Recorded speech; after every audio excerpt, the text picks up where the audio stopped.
Shalom semuanya. Kita sering mendengar tokoh dalam perjanjian baru yang baik-baik. Misalnya 12 murid Yesus, Paulus, tokoh jemaat gereja mula-mula.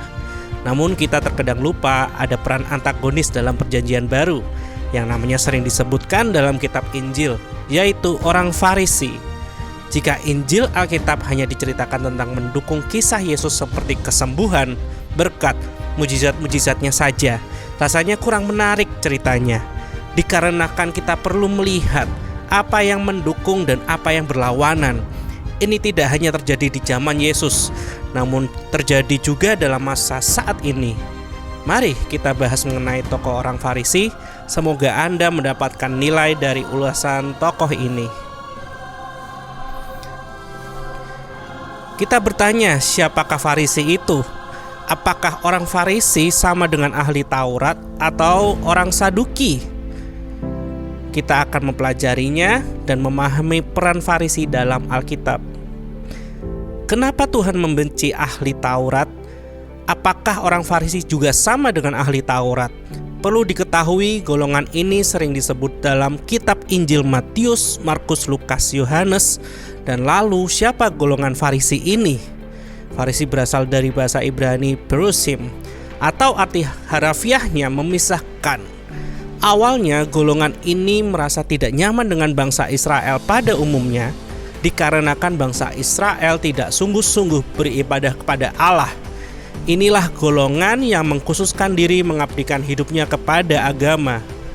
Hingga hal-hal yang sangat kecil, Taurat atau mereka sebut Torah, di dalam kitab Taurat terdapat 3 pandangan penting, yaitu hukum moral, hukum sipil, dan hukum liturgi. Hukum moral contohnya, jangan membunuh, jangan mencuri, dan lain sebagainya. Hukum sipil mengatur mengenai tata cara kawin, tata cara hutang piutang, dan lain sebagainya. Dan hukum liturgi mengatur tata cara beribadah kepada Tuhan. Inilah yang orang Farisi pelajari dan kembangkan di masa itu. Lalu apa contoh aturan-aturan yang orang Farisi kembangkan? Contoh yang biasa kita bisa telusuri adalah cara berdoa mereka harus mengangguk-anggukkan kepala mereka, dikarenakan mempunyai arti mereka paham akan Taurat, walau itu tidak tertulis di dalam Taurat. Yesus pun pernah menyinggung sifat-sifat Farisi yang buruk di dalam Matius 6 ayat 5 contohnya. Dan apabila kamu berdoa, jangan seperti orang yang munafik. Mereka suka mengucapkan doanya dengan berdiri dalam rumah-rumah ibadat dan pada tikungan-tikungan jalan raya, supaya mereka dilihat orang. Aku berkata kepadamu, sesungguhnya mereka sudah mendapat upahnya. Orang Farisi berpikir dengan melakukan ibadah kepada Tuhan sesuai dengan gaya atau caranya sendiri, maka Tuhan Israel senang. Namun ternyata itu menjadi suatu kekejian di mata Yesus, anak Allah. Yesus sendiri sering menyinggung mereka secara langsung. Dalam Matius 15 ayat 11 dikatakan, dengar dan camkanlah, bukan yang masuk ke dalam mulutmu yang menajiskan orang, melainkan yang keluar dari mulutmu itulah yang menajiskan orang. Dalam perkataan inilah murid-murid Yesus menjadi ketakutan. Murid memandang orang Farisi sebagai orang terhormat, sehingga meminta gurunya yaitu Yesus untuk tidak menyinggungnya. Mungkin kita juga dalam membaca Alkitab tidak pernah tahu nama dari orang Farisi. Namun secara tersirat kita bisa menggolongkan tokoh ini juga adalah seorang Farisi, yaitu Paulus, Gamaliel, Nikodemus. Pertanyaannya, mengapa golongan ini disegani?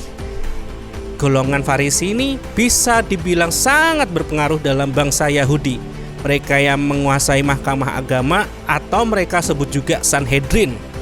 Mereka itu berpengaruh dalam membentuk hukum yang terjadi untuk bangsa Yahudi. Bisa dibilang mereka itu seperti DPR. Golongan Farisi ini juga berasal dari karangan menengah Israel yang mempunyai kedekatan dengan masyarakat Yahudi. Berbeda dengan Saduki. Golongan Saduki adalah golongan ningrat atau darah biru. Golongan Saduki adalah imam besar. Namun kita tidak membahas lebih dalam tentang ini. Dan kita bisa mengambil kesimpulan, mungkin dari kita juga tidak suka dengan tokoh Farisi ini. Namun sadarkah kita bahwa hidup Farisi itu juga terlihat dalam lingkungan sekitar kita? Atau bahkan kita sendiri tidak sadar kita masih memiliki sifat-sifat Farisi, yang berpikir dengan kekuatan kita, kemampuan kita bisa memuliakan Allah. Kesombongan agamawi merasa diri sudah paling suci dibandingkan anggota tubuh Kristus lainnya, melakukan kegiatan agama seolah-olah untuk Tuhan, namun di baliknya ada kepentingan pribadi atau golongan. Keberadaan tokoh Farisi ini seharusnya membuat kita sadar ini semua bukan usaha kita jika kita berbuat baik, namun semata-mata anugerah Tuhan yang memampukan kita melakukan apa yang baik di mata Tuhan. Demikian presentasi saya mengenai tokoh di dalam Perjanjian Baru, yaitu orang Farisi. Kiranya ini menjadi berkat buat kita semuanya. Amin.